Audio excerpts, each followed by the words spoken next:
ay nagulat. Pero thank you, Lord, sa opportunity, sa privilege na binigay ni Lord na ako po ay makapagbahagi ng kanyang mga salita. So, bago tayo mag-umpisa, tayo po muna ay tumayo upang manalangin.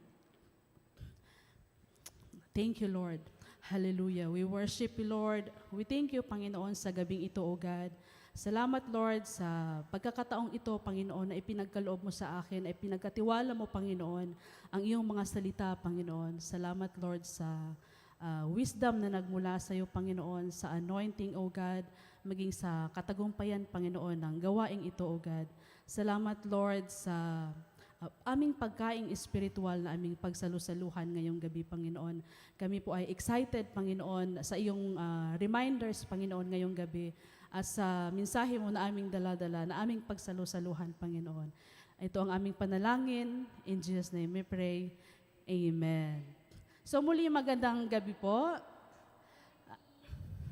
Ako po ay ako po ay nagagalak na nakapagbahagi at ma-experience yung ganitong pagkakataon. Grabe po yung kaba ko. At hindi ko po ma-explain nung sinabi sa akin ni Pastor na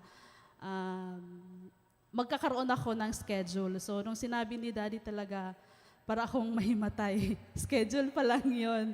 So talagang nagpapasalamat ako sa Lord na ito na nga yung time na yon na yung kaba sa umpisa lang pala. Alam niyo po mga kapatid, ako po ay sanay humawak ng microphone, mag-MC sa mga event po. Nakapag-experience na ako ng malaking event, surprise na event. Pero iba pala pag sa Lord na. Yung mensahe ng Lord, yung ibahagi mo, iba pala sa pakiramdam. Nakaka-bless. At yung mensahe ngayong gabi ay matagal ko na siyang na-prepare. Pero ang gusto ko pong mangyari, yung aking isipan, physically at mentally ay prepared, relaxed, pero ngayong gabi, simula kahapon po ay hindi talaga siya nangyari kasi kahapon pa lang ay nawindang ako sa pinapagawa. Sabi ko, ang daming distraction. So, nung Monday pa lang, Tuesday, nag-refuse na ako sa aking magiging trabaho. Sabi ko, hindi ako sanay na mag-refuse doon, pero sinabi ko na talagang tayuan ko. Sabi ko, gumagawa ako ng aking ibabahagi. Kailangan ko siyang ma-internalize at matutunan at talagang aralin, kaya nag-refuse ako. So thank you, Lord, na-overcome ko yun na hindi ako nahiya na mag-refuse sa Kanya. And then kanina, ito na naman na hindi ako pinatulog sa... Ang daming distraction talaga, pero thank you, Lord, dahil andito ako. Naikot namin ng aking asawa. Naikot namin yung buong Manila. Nag-ikot-ikot kami. Ang 6, umalis na kami ng bahay. Pero naniniwala ako na ako ay nakarating kaming safe at excited na ibahagi ang salita ng Lord. At naniniwala po ako na ito din po ay resulta ng ating pagsunod sa Lord. Amen? Kaya sa lahat ng ating gagawin sa buhay, sa lahat ng yan ay may resulta. Amen? Lahat yan sa bandang huli ng buhay natin ay aanihin natin yon. Yung ginagawa nating pagpupunyagi, pagpapagal, sa lahat ng bagay na ginawa natin, sa simula ay hindi po natin makikita. Amen? Ang magiging bunga niyan, hindi natin makikita o ang resulta niyan sa lahat ng ating pinagpukusan sa ating buhay.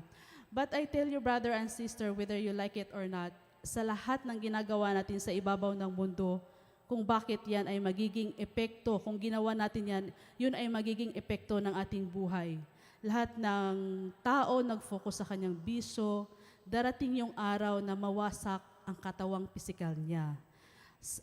Lahat ng tao ay nag-focus sa kanyang sugal, sa lahat ng bisyo, lahat ng ipinundar sa isang araw, mauubos yung mga, yun ang sisira sa kanyang pamilyang ipinundar at sa kinabukasan niya. Amen? So, ibig sabihin, lahat ng ating gagawin sa ibabaw ng mundo, sa harapan ng tao at sa harapan ng Diyos, lahat yan ay anihin natin ang resulta niyan, whether we like it or not. Amen? Kaya may resulta, may good result. Kung ano man yung ginagawa natin, may consequence po yun, mga kapatid. Pero ang pagsunod sa Diyos, hindi papayag ang Diyos na walang magandang bunga yan sa ating buhay. Amen. Kaya sa gabing ito, iyan ang ating pag-aralan at pagbubulay-bulayan, ang resulta ng pagsunod sa Panginoon or the result of obedience. Mga kapatid, hindi madaling sumunod sa Panginoon. Amen? Kasi may sakripisyo yan, nakakapagal yan, nakakapagod yan, nakakapanghinawa yan. Minsan, sa pagsunod sa Panginoon, maraming tao na pinagtatawanan ka. Amen? Experience po namin yon, especially sa aming mag-asawa. Dahil hindi sila sanay na ganito na ang aming buhay ngayon. Malayo na sa mundo. Kaya thank you, Lord. Pero ito lang ang masasabi ko, mga kapatid. May magandang resulta ang maranasan ng bawat isa sa atin na nagpupunyagi at nagpatuloy sa Panginoon ng buong katapatan. Ang sabi ng Diyos sa kanyang salita sa aklat ng Deuteronomy, chapter 28, verse 2. Kung andyan na po, sa Tagalog, babasahin natin sa Tagalog or English, NLT version, "You will experience all these blessings if you obey the Lord your God." Amen. Sa Tagalog naman po, at ang lahat ng pagpapalang ito ay darating sa iyo at aabot sa iyo kung iyong didinggin ang tinig ng Panginoong Diyos. So, amen. Ibig sabihin po, mga kapatid, may pagpapala na nagbubuhat sa langit na darating sa bawat isa na dirinig ang tinig ng Diyos. Lahat ng pagpapala ay ipaparanas ng Diyos sa bawat isa na tapat na sumusunod sa kalooban ng Diyos.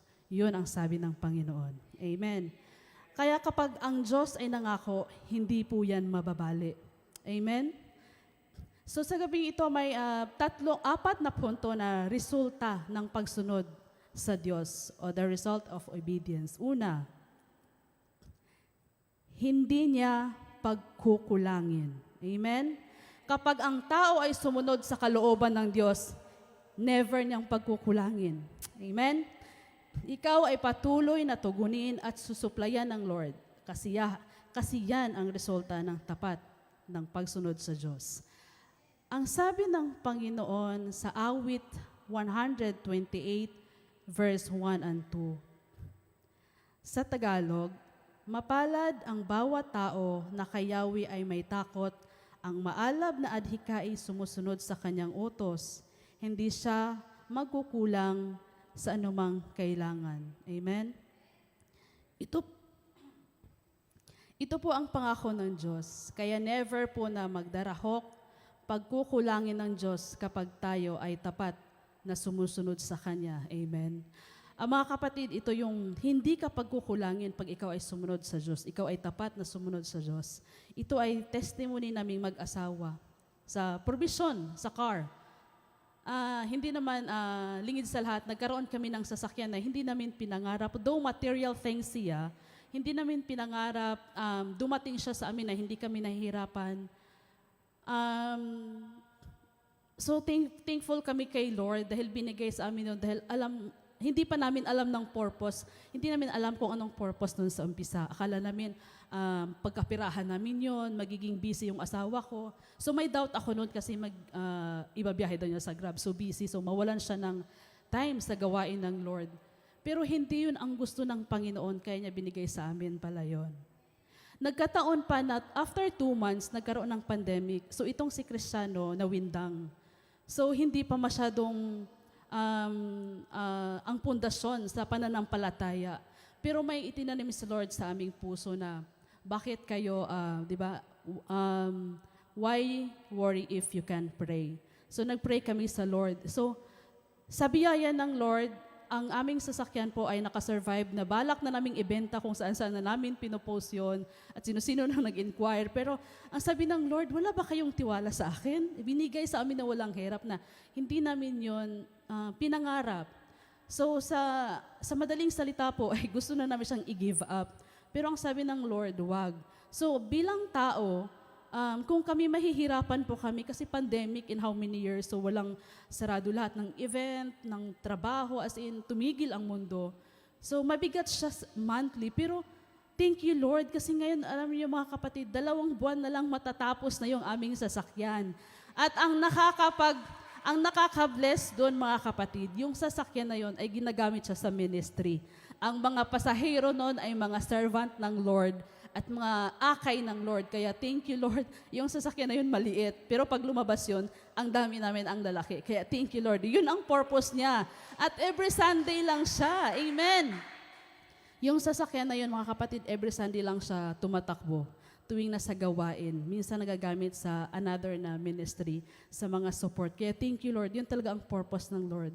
Kaya kung tayo bilang tao, iba yung isip natin. Mahihirapan tayo, pero hindi, pag nasa Lord ka, nakatuon at nag-trust ka sa Lord, hindi ka mahihirapan. Hindi ka pagkukulangin ng Lord. Kasi kami nga mag-asawa, nagsilakihan kami. Makikita sa katawan, so far, so fat. Yun nga ang sabi nila. Pero ako, naniniwala ako na, fat ako pagdating sa Lord. Ibig sabihin, I have my faithfulness and availability and teachable heart pagdating sa Lord. Kaya amen. Okay lang natawagin tayong fat pagdating sa Lord. Kaya, amen po, hindi tayo pagkukulangin ng Lord kung tayo ay sumunod sa Kanya. So, sa pangalawa po, uunlad at pagpalain. Amen? Pag tayo ay sumunod sa Lord, tayo ay uunlad at pagpapalain. Walang tao na hindi gusto na uunlad. Amen? Walang tao na hindi gusto na pagpalain ni paunlarin. Pero alam niyo po, hindi lang sa material na bagay ang pagpapala. Maraming tao, maraming sasakyan, yaman sa pera sa bangko, maraming kaligayahan. Pero tignan niyo po ang buhay, parang laging hanggang. Parang merong kapighatian, merong something na hinahanap siya. Kasi nga po, ang kulang ng tao, ang kulang ay ang tamang relasyon sa pagsunod sa Diyos. Hindi tayo kayang paligayahan ng ginto, ng pilak o anumang bagay sa mundo. Amen? Kaya ang sabi ni Solomon sa Mga Ngaral, chapter 2, verse 25, kung wala ang Diyos, sino po ang makakakain o makakaranas ng kaligayahan?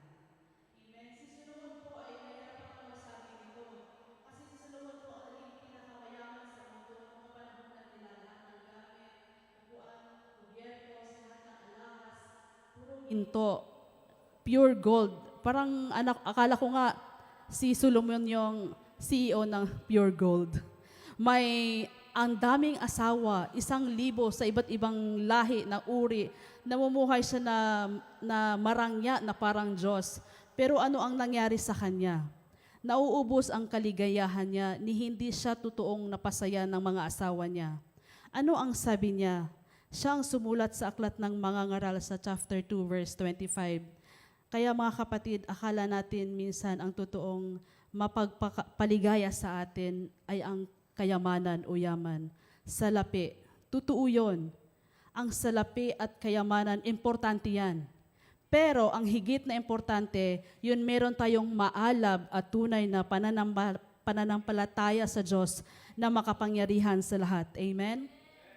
Kasi ako ngayon, mga kapatid, sa sitwasyon namin ngayon, wala kaming pinagmalaki na ari-arian o anong yaman o maraming savings sa bangko. Ang pinagmalaki lang po namin o natin ay ang meron tayong tamang relasyon sa Lord. 'Di ba? Ang uso ngayon yung hashtag na sa Diyos pa din, sa Lord pa din sa 2025. Amen. Yes tayo laging sa Lord kasi na-realize ko kanina mga kapatid na ang ating kaaway ay nag-double time siya na i-distract tayo.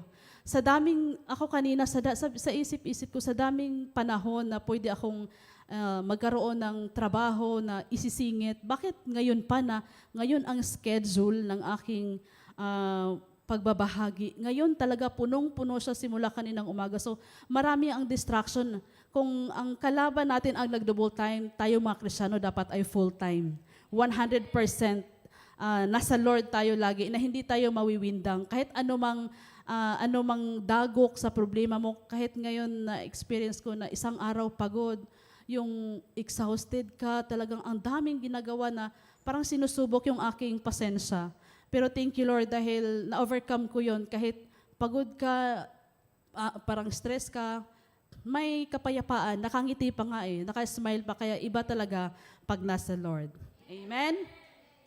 So pangatlo po, ipadaraman niya ang kanyang pagmamahal. Amen. Kung tayo ay may sumusunod, ito ay bunga ng pagsunod natin sa Lord.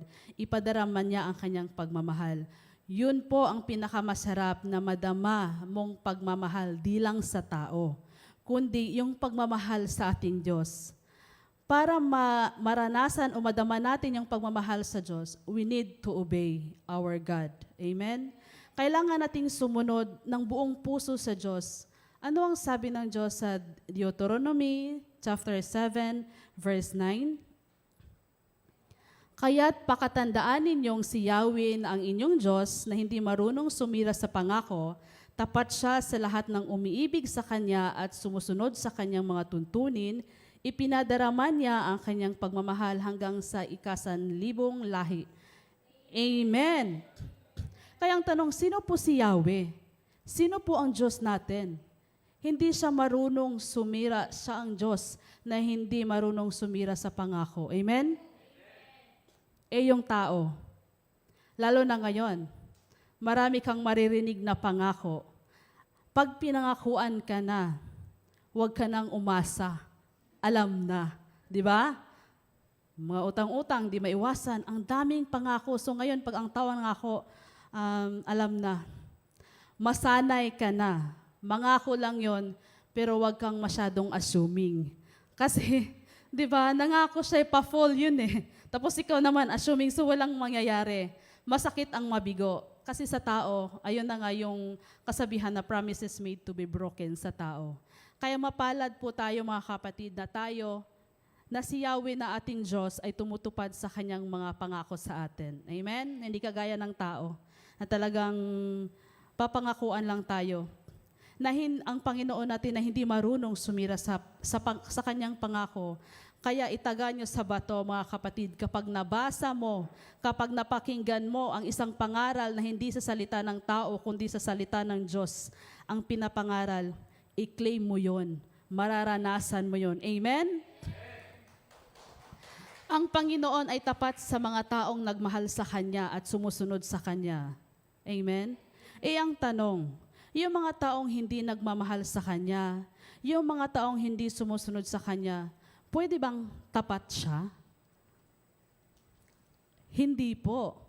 Kasi ang sinabi ng Diyos na magiging tapat siya sa bawat isang taong nagmamahal sa Kanya at sumusunod sa Kanya. Amen? Malinaw po doon. Hindi siya tapat sa mga taong hindi sumusunod sa Kanya. Hindi siya tapat sa mga taong sinusuway yung mga kalooban niya.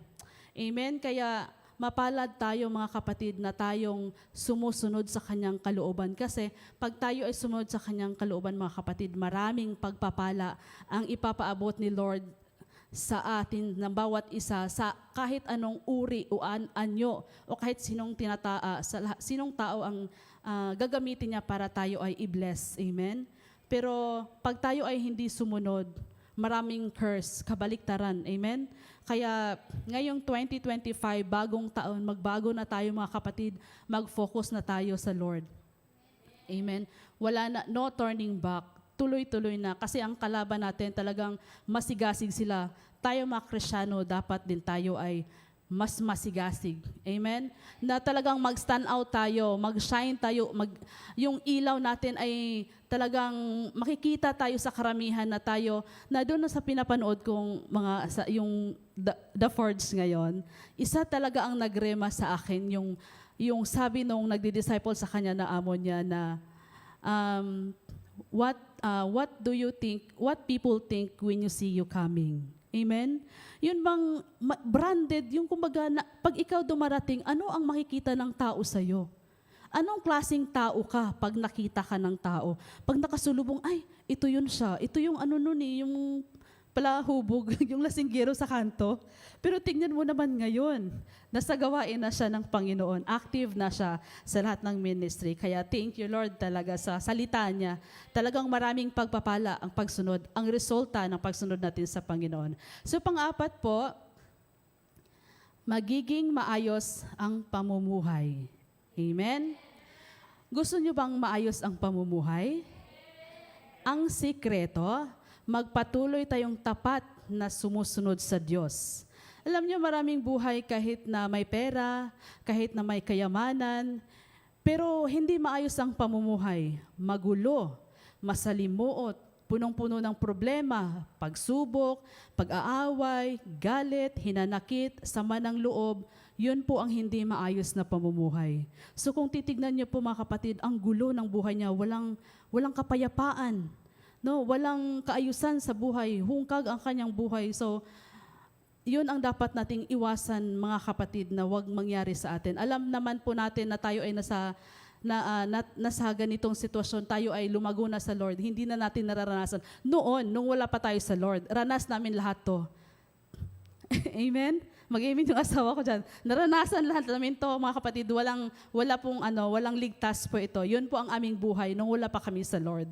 So maraming palasyo na ang nakatira ay kwago. Pero marami ding bahay, kahit na simple lang, ang nakatira ay tao, punong-puno ng kapayapaan. Amen? Kapag ikaw ay nagiging maayos ang buhay mo, kahit ano pa ang sitwasyon mo sa buhay, laging may kagalakan, laging may kapayapaan, laging may katiwasayan, laging may katahimikan sa loob at sa labas ng inyong tahanan. Amen? Kahit saan ka magpunta, parang kami kanina ang gulo. Pero kami, dahil naranasan na namin yun, dahil kami ay sumunod sa Lord, kami ay lumago sa Lord na buhay na namin ang pagsamba sa Lord, na hindi kami pwedeng mawala sa gawain ng Lord. Kahit ano pa yung mangyayari niyan, kahit wala kang kapera-pera, pero yung isip mo at peace. Amen? Kahit kanina binunggo ka na ng sasakyan, magulat-gulat ka na, pero nakangiti ka pa rin sa kanila. Makuha pa ngang mag-joke yung asawa ko sa kalsada kanina. Kahit alam mo, ang hirap ng sitwasyon namin, pero talagang may kapayapaan. Nalilift up yung spiritual life mo, hindi ka bagot, ngunit masaya ka sa anumang nangyayari sa'yo. Masaya ka pa din dahil alam mong andyan si Lord na sumubaybay sa inyo, na alam mong andyan si Lord na nakagabay sa'yo, na iniingatan kayo. At thank you Lord talaga na pag tayo ay sumunod sa Panginoon, mararanasan natin ang mga ito. Kaya masarap na maranasan ang buhay na maayos. Amen? Kaya tapikin po natin yung mga kapatid natin. Sabihin mong, kapatid, umayos ka. Amen? Pag sinabing maayos, kahit simple lang ang buhay mo, kahit ikaw ay payak lang ang buhay mo, pero may kapayapaan, may katahimikan, may kapanatagan. Amen? Ang sarap mamuhay na kasama ang Lord. Kaya ako mga kapatid, masasabi kong malayo na ang narating ko sa Lord. Kasi way back 10 years ago, nung nasa Hong Kong pa kami, may outing kami doon. So dahil outing, ang mga kasamahan doon sa Hong Kong, pag nasa weekend, so nasa trabaho lang po yung mga yon. So pag sa weekdays nasa trabaho, once a week may mga holiday. So doon namin nilalabas yung aming mga pagod, sama ng loob sa mga amo namin. So andun yung tawanan, banding sa mga kabeshi namin. So sa church yon, sa ICLC Hong Kong, sa Saturday group. So andun na nga ang kukulit namin. So nagkakainan na kasi nag-prepare ng mga food yung mga kapatiran namin doon. So sa dami-dami namin mga kapatid, ako po yung tinawag na mag-lead ng prayer sa food. First time ko pong mangyari yon, bago pa lang ako noon, so hindi pa ako malalim. So nung tinawag sa akin na ako ang mag-lead, para akong mahimatay mga kapatid. Hindi ko kaya, para akong gusto ko nang kainin ng buhay. Tapos yung kapatid ko, ganun ako, siku ayaw ko kasi first time ko po na mag-pray. For how many years? 30 years. Doon ko nga naisip na may edad na ako.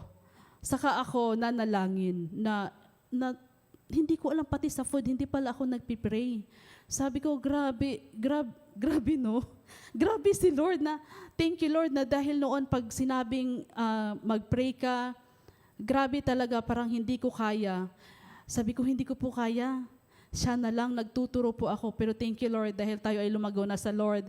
Kahit na-overcome na natin ang challenge, hindi yung sarili nating talino, lakas, kundi nanggagaling na po yun sa Lord na kaya na natin mag-stand na pagbahagi ng salita ng Lord na hindi na natin siya ikakahiya. Amen? Kaya thank you Lord. So tayo po ay tumayo. At tayo na po ay magtatapos at basahin po natin yung 1 Samuel chapter 12 verse 14. Kung mamumuhay kayong may takot kay Yahweh, kung maglilingkod kayo sa Kanya at susundin ang Kanyang kalooban, kung hindi kayo susuway sa Kanyang mga utos, at kung kayo at ang inyong hari ay susunod kay Yahweh ng inyong Diyos, magiging maayos ang inyong pamumuhay. Amen? So ito ay reminder sa atin mga kapatid na lagi tayong sumunod sa Panginoon. Marami tayong makukuha na magandang resulta kung tayo ay susunod sa Panginoon. Hindi niya pagkukulangin, uunlad at pagpapalain, ipinadama niya ang kanyang pagmamahal sa atin, magiging maayos ang ating pamumuhay. So ang sarap sa pakiramdam mga kapatid kung yan lahat ay ating may experience. Kaya thank you Lord sa mga salita mo ngayong gabi Panginoon, sa iyong paalala sa amin Panginoon, na kung kami ay susunod sa inyo Panginoon, maranasan namin ang buhay na iyong ipinangako sa amin Panginoon. Na hindi kami magkukulang, na hindi kami mahihirapan, O God. Salamat, Lord, sa salita mo, Panginoon, na aming napagbulay-bulayan, O God. Nawa ito ay magrema sa bawat isang nakikinig, Panginoon. Nawa ito ay makita ng bawat isa sa kanilang pamumuhay sa araw-araw, Lord. Salamat, Lord, sa mga reminders, sa encouragement, Panginoon, ng bawat isa, Panginoon. Maging salamat, aming Diyos, sa katagumpayan ng iyong gawain, O God. Salamat sa iyong mensahe, Panginoon, na aming napagbulay-bulayan, Panginoon, na kung kami ay susunod, Panginoon, sa iyo, O God, kami ay magkakaroon ng buhay na masagana, Panginoon. Kami ay hindi mo pagkukulangin, Panginoon, at maranasan namin, O God, ang iyong pagmamahal, Panginoon, at uunlad at pagpalain sa lahat ng area ng aming mga buhay, sa lahat ng aspeto ng buhay namin, Panginoon. Kaya salamat, Lord, sa iyo lamang namin binabalik ang pinakamataas na papuri. Ito ang aming panalangin. In Jesus' name we pray. Amen. Good evening.